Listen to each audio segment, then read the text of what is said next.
Okay.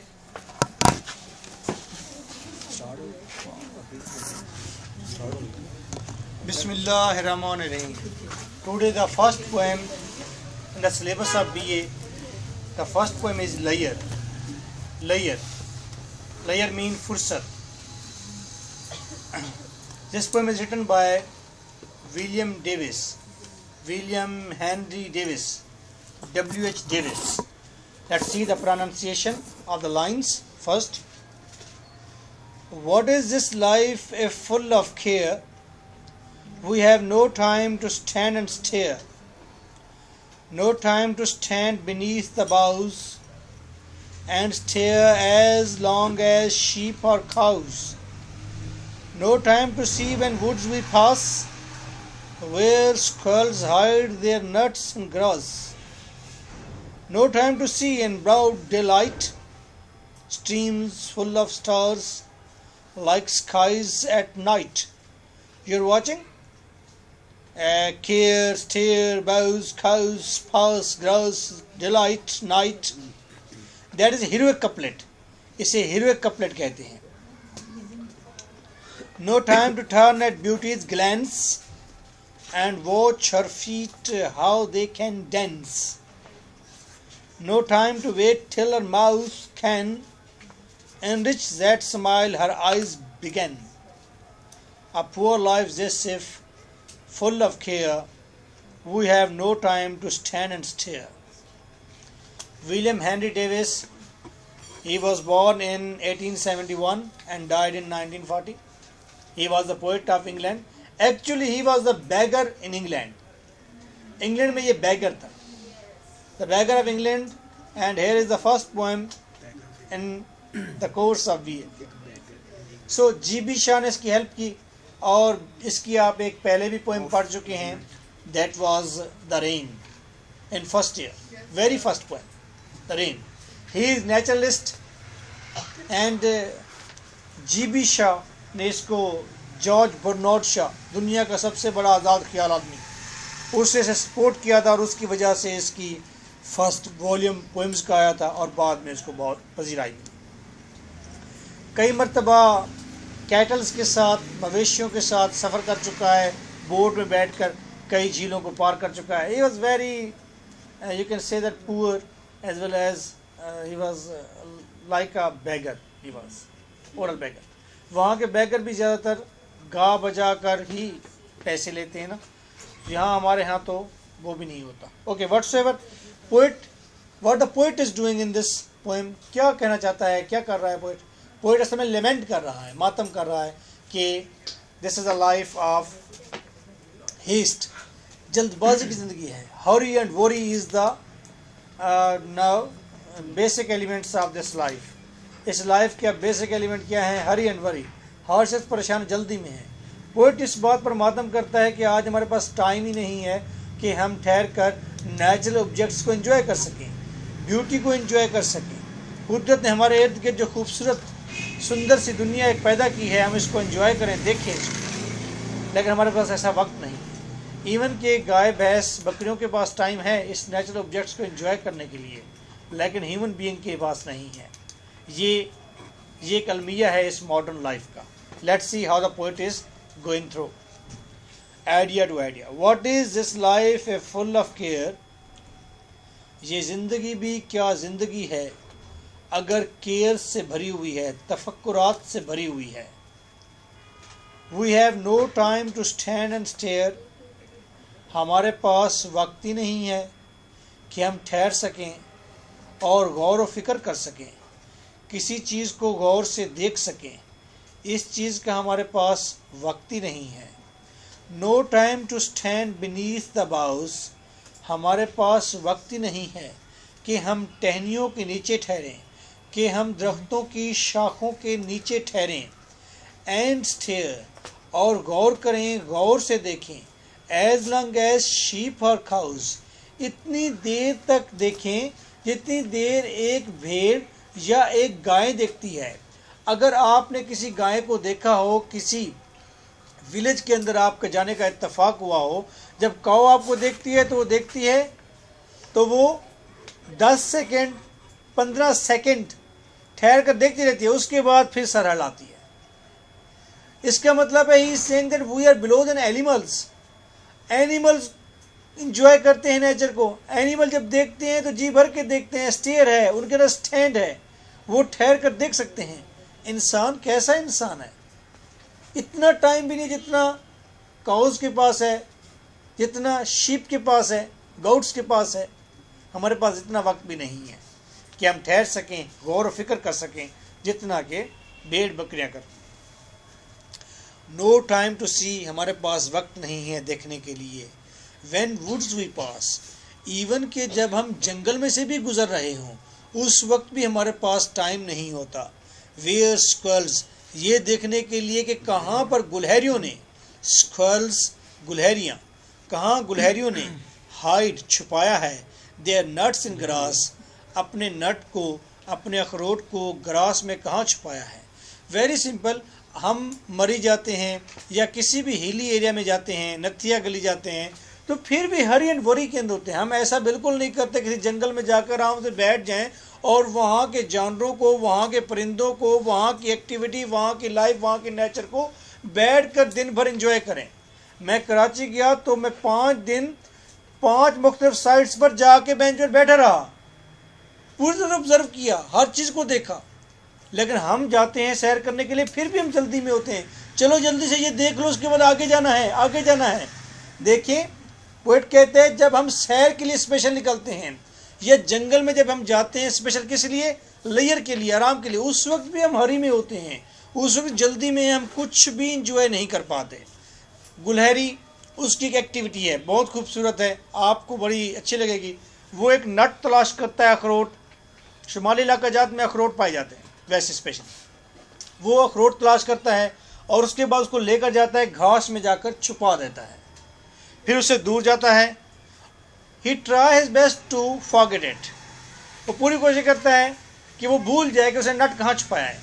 फिर जब वो भूल जाता है तो उस नट को तलाश करने के लिए भागता है, चारों तरफ से घास के अंदर जाता है, बाहर निकलता है, घूमता रहता है, और जब उसे नट मिल जाता है दोनों हाथों में रखकर वो उसे उछालता है और बहुत खुश होता है। तो ये एक्टिविटी आप जब बैठे हुए हों किसी जंगल में पुरसकून तरीके से और ये एक्टिविटी देख रहे हों तो really you will enjoy this, आप इसको एंजॉय करेंगे सीन को। लेकिन क्योंकि ये मॉडर्न लाइफ है, बहुत जल्दबाज, हम बहुत तेज़ी के साथ, फुर्सत तो बिल्कुल है ही नहीं ना, तो हम इतनी खूबसूरत चीज़ों को भी खो देते हैं देखना। इवन कि अगर घर के अंदर छोटे से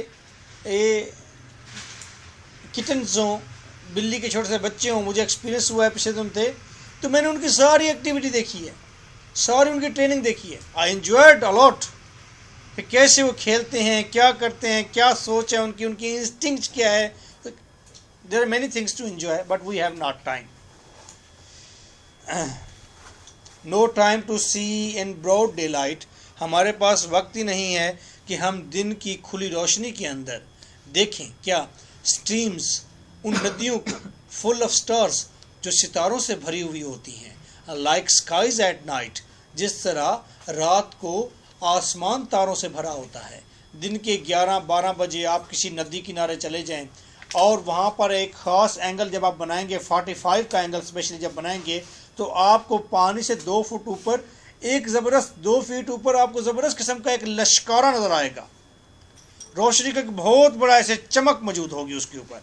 you will be surprise to see this light, इस फ्लैश ऑफ लाइट को देखकर आप हैरान हो जाएंगे, यार इतनी चमक, इतनी ज़बरदस्त किस्म की रोशनी, ऐसी तो रात को भी नहीं होती। और वो कहता है कि हमारे पास टाइम ही नहीं है कि दिन के वक्त जाकर उस रोशनी की चमक को देख सकें, कहाँ कहाँ कुदरत ने क्या क्या चीज़ें छुपा रखी हैं। But we have not time to stand and stare. Let's see. No time to turn at beauty's glance, हमारे पास टाइम ही नहीं है टर्न मुतवज्जा हों, टर्न मुतवज्जा हों एट ब्यूटीज ग्लैंस, जब ब्यूटी ग्लैंस हमारा नज़ारा करे। हमारे पास टाइम ही नहीं है जब कोई खूबसूरत लड़की हमें हमारा नज़ारा करे और हम उसकी तरफ मुतवज्जा हों। एंड वॉच हर फीट, और उसके पाँव को देखें, हाउ दे कैन डांस, के वो डांस कैसे करती हैं, रक्स कैसे करती हैं, उसके पाँव रक्स कैसे करती हैं। राइटर कहता है हमारे पास इतना टाइम भी नहीं है जब कोई खूबसूरत लड़की रक्स कर रही हो और रक्स करते हुए वो हमें स्पेशली देखे और हम भी उसकी तरफ मुतवज्जा हों और उसके पाँव को देखें कि वो किस तरह रक्स करते हैं। Not he is saying about Pakistan. अगर पाकिस्तान का विजिट किया होता तो फिर वो ये बात ना कहता, लेकिन वाकई ये जदीद दुनिया का एक और अलमिया है कि वो जो most vital part of our life है, आवर मैट्रिमोनियल लाइफ, ये मोस्ट पावरफुल पार्ट है हमारी ज़िंदगी का। इसके ऊपर सारी ज़िंदगी रिवॉल्व करती है, ये बेसिक पिवट है। वो लोग इस चीज़ को भी खोते जा रहे हैं, इस चीज़ में इंटरेस्ट ख़त्म हो जा रहा है, वो फीमेल अट्रैक्शन भी उनकी लेस होती जा रही है, वो उसको अब ट्रूमा समझते हैं, परेशानी समझते हैं। They take escape and go to world wine, वो शराब के नशे में जाना पसंद करते हैं instead of going to world of women, क्योंकि उसके अंदर अट्रैक्शन कर, जिस चीज़ की बहतात हो जाएगी उसकी अट्रैक्शन ख़त्म हो जाएगी। इसीलिए आपको ये तरबियत दी जाती है कि पर्दे में रहें, डिस्टेंस पर रहें, फासले पर रहें, ताकि ये अट्रैक्शन बरकरार रहे।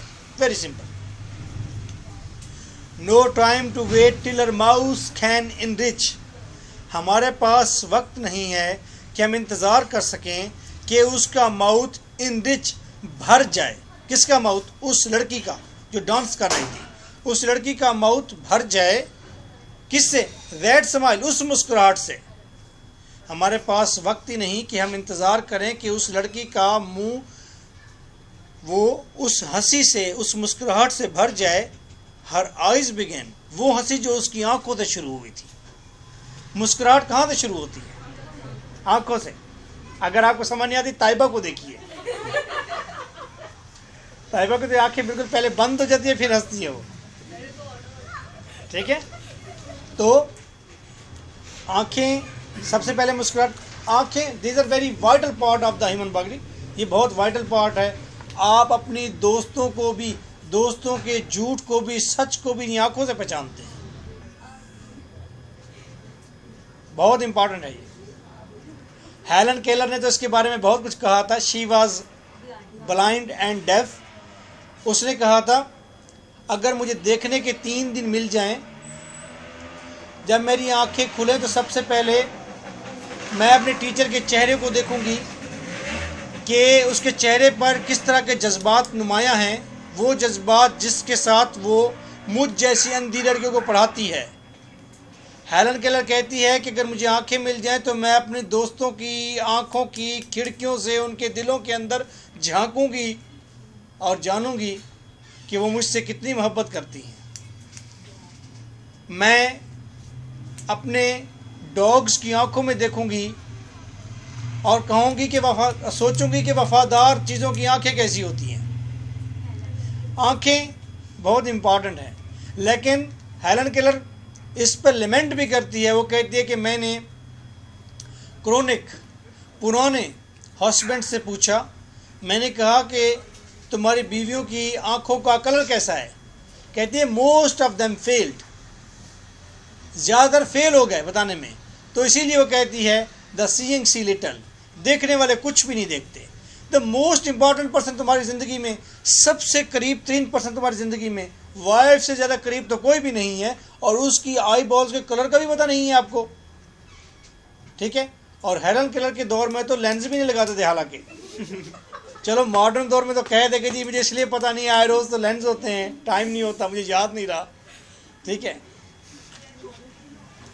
तो राइटर कहता है कि इस मॉडर्न दुनिया के अंदर हम इतने बिजी हो गए हैं कि हमारे पास टाइम नहीं है कि अगर कोई मुस्कुरा भी रहा हो और मुस्कुराहट आंखों से शुरू भी हो चुकी हो, वो मुस्कुराहट सिर्फ मुंह तक पहुंचे।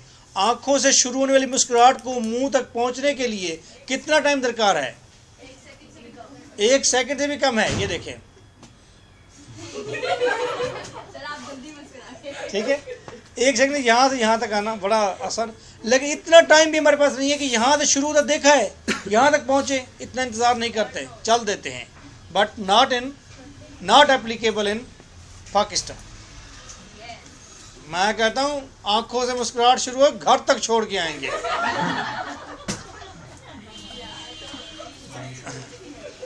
वो लड़का यहाँ पर था, वो लड़की ने क्लेम किया और एकेडमी थी हमारी एक, उसके अंदर बड़ी लड़ाई हुई थी। कुक्की लड़की थी, कुक्की उसका नाम था। वो आपकी खाला जो मुझसे पढ़ के गई हैं, नीलम, उसकी क्लास वाला थी कुक्की। ठीक है, अब ये मज़ीद डिटेल जो है ये खाला से लेकर आएंगे तो बताएंगे। वो उस वक्त जब आपकी खाला पढ़ती थी तो उस वक्त की बात है। कुक्की ने कहा, लड़ाई ये थी, कुक्की कहती कि ये लड़का जो है मुझे रोज़ाना घर तक छोड़ आता है। अब ये रात को मसला हल किया, सुबह बैठ के हम एक और बैच को पढ़ा रहे थे तो वहाँ पर मसला, वो लड़का आ गया और उसने गिरबान खुला हुआ, उसने कहा जी मैं बर्बाद हो गया, मेरी बड़ी बेइज्जती हो गई क्लास में। मैंने उसे कहा भाई इस बैच को क्यों सुनाने आ गए, तुम जाओ।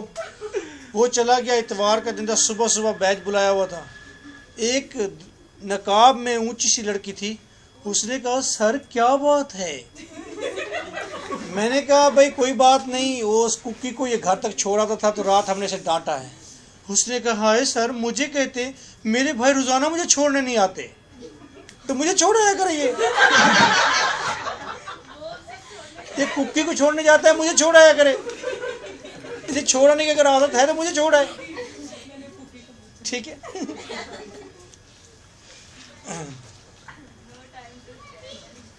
कुक्की तो इतनी बेवफा किस्म की है, बल्कि वो ओसामा बिन लादेन की तरह थी।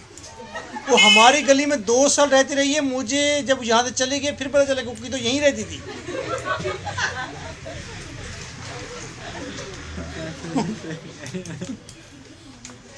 A poor life this if, ये ज़िंदगी अगर इस तरह की पुअर लाइफ है, फुल ऑफ केयर, मुश्किलात से भरी हुई, we have no time to stand and stare, ये ज़िंदगी किस तरह की ज़िंदगी है जो तफक्कुरात से भरी हुई है।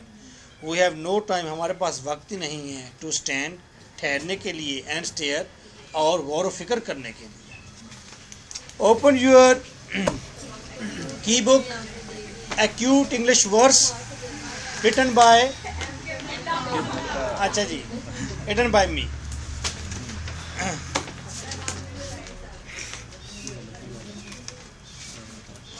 आप पढ़ लेंगे, शेयर कर लेंगे। Why not?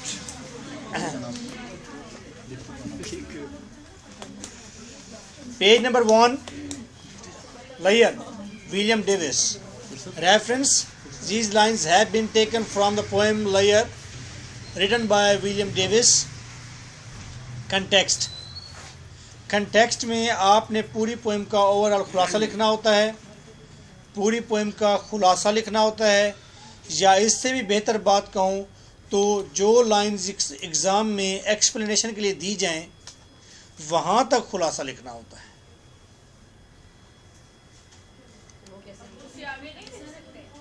ज़्यादा बेहतर बात यही है कि जहाँ से आपको लाइंस दी जाएं, पोएम की अगर सेकंड लास्ट कपलेट दिया गया है तो आप सेकंड लास्ट तक ही इसकी समरी करें और उसके बाद लिंक करें और एंड पर फिर एक्सप्लेनेशन स्टार्ट करें। अगर मेरी ये बात आपको समझ नहीं आ रही तो मैंने वेरी सिंपल कहा है, कंटेक्स्ट के अंदर पूरी पोएम का छोटा सा खुलासा लिखते हैं। Today man is leading a busy life, आजकल इंसान मसरूफ़ ज़िंदगी गुजार रहा है। He has no time to sit under the shady trees, उसके पास टाइम नहीं है कि वो बैठ सके सायादार दरख्तों के तले। To see the dancing feet, उसके पास वक्त नहीं है कि वो रक्स करते हुए पाँव को देख सके। To see the starry streams, उसके पास वक्त नहीं है कि वो तारों भरी नदियों को देख सके। And to see the smiling lips, और मुस्कुराते हुए वो लिप्स देख सके। His worries do not allow him to enjoy the beauties of nature around him. उसकी परेशानियाँ उसको इजाज़त ही नहीं देती कि वो अपने इर्द गिर्द मौजूद नेचर की ब्यूटी को एंजॉय कर सके। He is passing his life under the tension of material pursuits. वो दुनियावी मटीरियल परस्यूट्स के पीछे, उनकी टेंशन्स के पीछे अपनी ज़िंदगी गुजार रहा है। एक्सप्लेनेशन: कोई भी स्टैंजा होगा उसकी एक्सप्लेनेशन करने से पहले ये ब्रैकेट हटाकर ये पैराग्राफ लिख देंगे, उसके आगे एक्सप्लेनेशन खुद से करेंगे। और वैसे लाइन टू लाइन मैंने एक्सप्लेनेशन कर दी है, आपने इस एक्सप्लेनेशन को लाइन टू लाइन जो एक्सप्लेनेशन है इसको आपने बार बार रीड करना है, ताकि आपको मैक्सिमम आइडिया हो जाए कि अगर कोई लाइन आ जाएगी तो आप एक्सप्लेन कैसे करेंगे। फर्स्ट पैराग्राफ तो याद कर लेना है, इसको सेम ऐसे लिख लेना है। This is a reaction to the mechanical schedule of life. ये एक रद्द-ए-अमल है मशीनी शेड्यूल के खिलाफ, जिंदगी के लगे बंदे शेड्यूल के खिलाफ एक रद्द-ए-अमल है। Hurry and worry are the two disease of modern life. जदीद दुनिया की दो बड़ी बीमारियां हैं, एक है हॉरी, दूसरा है वरी, जल्दी और परेशानी। हर शख्स मिस्टर परेशानी बना हुआ है आज। The result is that we have been deprived. नतीजा ये निकलता है कि हम महरूम हो चुके हैं of many joys of life, ज़िंदगी की बहुत सारी खुशियों से। लाइफ ऑफर्स टू अस, ज़िंदगी हमें ऑफ़र करती है मच रिचनेस एंड वैरायटी, बहुत ज़्यादा चीज़ें। रिचनेस एंड वैरायटी, बहुत कीमती चीज़ें मुहैया करती है। इन दोनों लफ्ज़ों का मतलब आप करेंगे बहुत कीमती नायाब चीज़ें मुहैया करती है ज़िंदगी हमें। But we do not have लेयर टू एक्सेप्ट दीज गिफ्ट्स, लेकिन हमारे पास वक्त ही नहीं है, हमारे पास फुर्सत ही नहीं है कि हम इन गिफ्ट्स को एक्सेप्ट कर सकें। उसके बाद कमेंट्स देखेंगे आप। The theme of the poem is very serious. इस पोएम का थीम बहुत संजीदा है। And it has been expressed in a very sentimental and straightforward manner. और ये बड़े जज्बाती और दो टोक अंदाज में बयान किया गया है। क्या क्या बयान किया गया है? थीम। और वो थीम क्या है? एज हेलन केलर सेज, जैसे कि हेलन केलर ने कहा था, द सीइंग सी लिटल, देखने वाले कुछ भी नहीं देखते। After this, there is critical appreciation. You have to prepare this critical appreciation as well.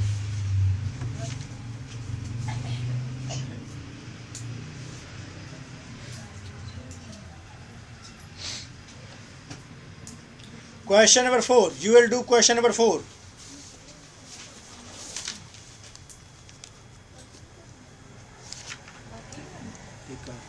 हम बाकी क्वेश्चंस आप रीड करेंगे, अंडरस्टैंड करेंगे। What are the question, what is the answer. Question क्या है, आंसर क्या है। अगर उसमें से कोई क्वेश्चन भी एग्ज़ाम में आ जाए तो आपके ना एबिलिटी होनी चाहिए कि आप उसे लिख सकें खुद से भी। अगर आइडिया आपके पास होगा, आप क्वेश्चन जानते होंगे तो आप लिख सकेंगे। यहाँ इस बुक में जितने भी क्वेश्चन हैं, ये वो क्वेश्चन है जो बार बार यूनिवर्सिटी ने रेज किए हैं, जो 2 मरतबा 3 मरतबा 4 मरतबा आ चुके हैं। ये बिल्कुल न्यू क्वेश्चंस हैं। वो जो ओल्ड क्वेश्चन जो यूनिवर्सिटी अब उठाती भी नहीं है और बाकी की बुक्स में मौजूद हैं, मैंने वो नहीं लिए। मैंने वो क्वेश्चन लिए हैं जो आखिरी पिछले 1 डिकेड के अंदर, पिछले 10 सालों में जो बार बार क्वेश्चंस आ रहे हैं, मैंने वो लिए हैं सिर्फ। तो क्रिटिकल एप्रिसिएशन प्रिपेयर करेंगे। At the same time you have to prepare question number 4। Question number 4 है पर्सोनिफिकेशन। पर्सोनिफिकेशन किसे कहते हैं? पोएट ने इसके अंदर, इस पोएम के अंदर पर्सोनिफिकेशन इस्तेमाल की है। पर्सोनिफिकेशन कहते किसे हैं? किसी भी बेजान चीज़ को इंसान की सिफात दे देना, इंसान की कोई क्वालिटी दे देना, उस चीज़ को हम कहते हैं पर्सोनिफिकेशन हो गई है। अगर मैं कहूँ कि बेल ऐसे हवा में लहरा रही है जैसे वेमेन डांस कर रही है, तो दिस इज क्या? This is personification. तो ये पर्सोनिफिकेशन होगी। Clear? Eight the same time बताइए, इस पोएम में पर्सोनिफिकेशन कहाँ इस्तेमाल की गई है? ब्यूटी का लफ्ज़ इस्तेमाल किया गया है। पोएट ने ये नहीं कहा कि ब्यूटीफुल गर्ल, उसने सिर्फ ब्यूटी की बात की है।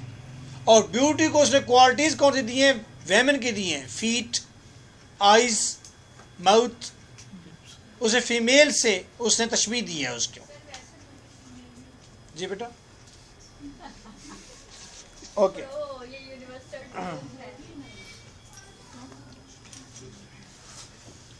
Nice of you.